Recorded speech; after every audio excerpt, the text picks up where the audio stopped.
This is USVI News, your Virgin Islands connection.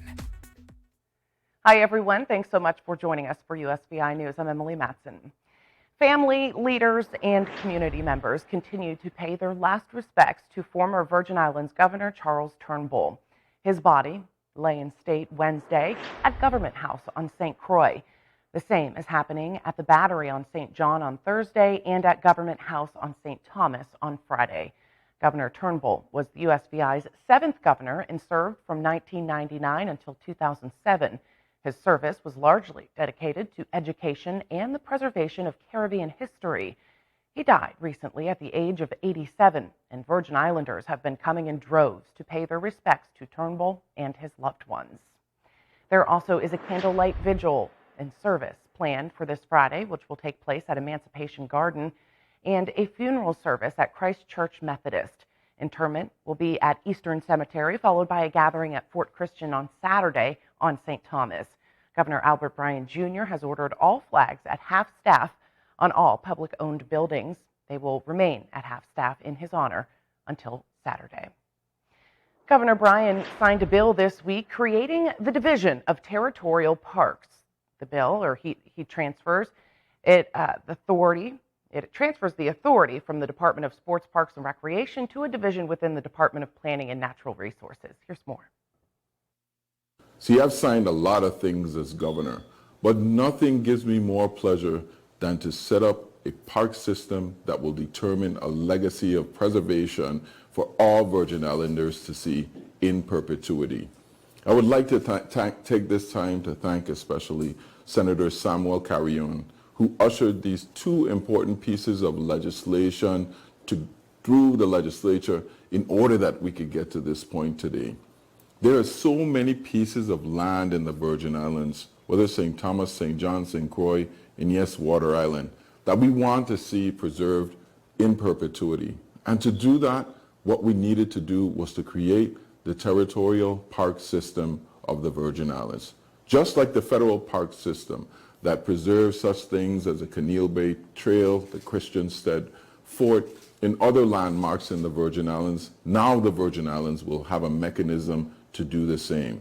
So today, we're approving Bill number 34267 as well as 268, which allows us to take now over 30 properties in the Virgin Islands and put them into this park system, never to be developed, but to be preserved for hiking trails, nature preserves, and the like. And in addition to that, we are buying extra property.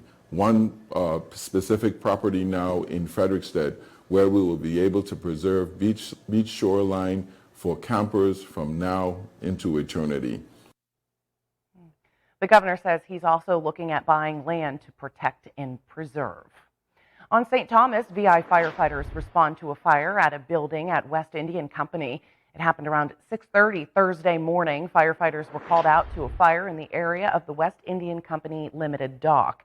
They arrived to find heavy black smoke pouring from the roof and entryway of a metal storage structure. Crews got to work and quickly got the fire under control. In all, 11 firefighters and 6 units responded to the scene Thursday. Fortunately, there were no injuries. However, the storage structure sustained heavy fire damage, according to the VI Fire Service, and 8 golf carts, which were housed within that storage unit, were all destroyed. The Arson Investigation and Prevention Unit is currently investigating just how this fire started.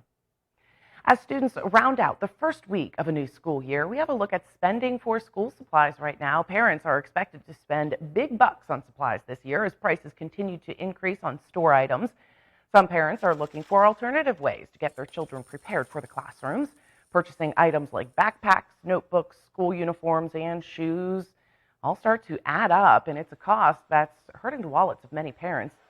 Some are planning to stick to sales and only purchase essential items for their children. Meantime, a new economic report out Wednesday is giving consumers a glimmer of hope. New numbers signal runaway inflation took a bit of a breather in July. But despite some improvement, prices are still high and Americans are still feeling the pain.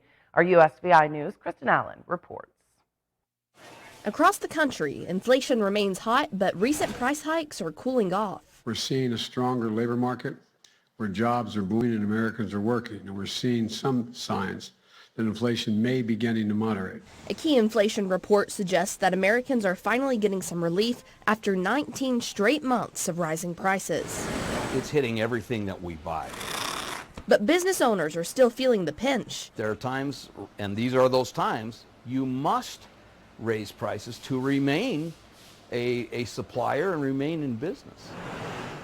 The Bureau of Labor Statistics says consumer prices in July went up by 8.5% year over year, compared to the 9.1% increase in June. Prices overall held steady month to month. Analysts say falling energy costs helped offset increases in other areas. I hesitate to say we've hit the peak.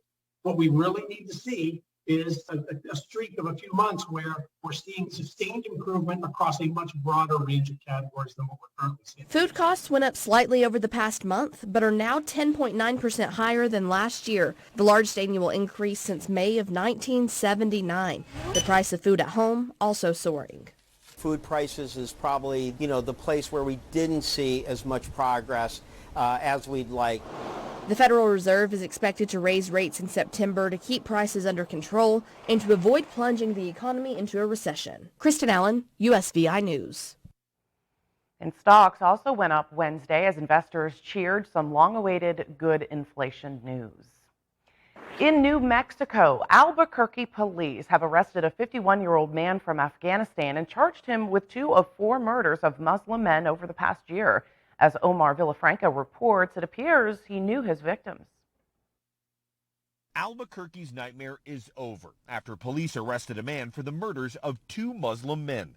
Investigators believe he may be involved in killing 2 other Muslim men over the past 9 months. This crime made our community feel like it was under attack. Police Chief Harold Medina says 51-year-old Mohammed Syed is charged with 2 counts of homicide, and the district attorney's office is working on charges related to the other 2. More than 200 tips poured in as the manhunt intensified, many from the Muslim community.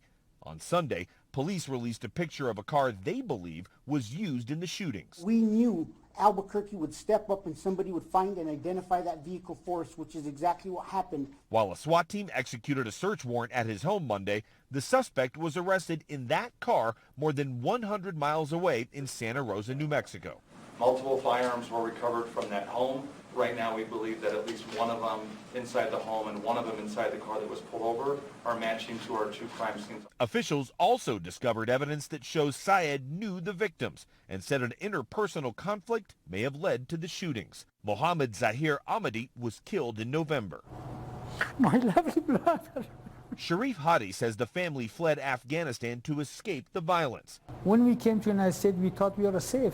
Look at it, what's going on right now? Police are continuing increased patrols around Albuquerque's mosques and Islamic centers to help the community feel safe. Omar Villafranca, CBS News, Albuquerque. And police have not yet detailed the exact motive for the shootings as yet. Kobe Bryant's widow is taking her lawsuit against the Los Angeles County Sheriffs and Fire Departments to a federal jury. She's seeking compensation for photos deputies shared of the remains of the NBA star and his daughter and 7 others killed in a helicopter crash back in 2020. Jury selection began in U.S. District Court on Wednesday in the invasion of privacy case. The county has argued the photos, which were ordered to be deleted, have never been in the media, on the internet, or otherwise publicly disseminated. Bryant is seeking unspecified millions because she fears the photos may eventually surface.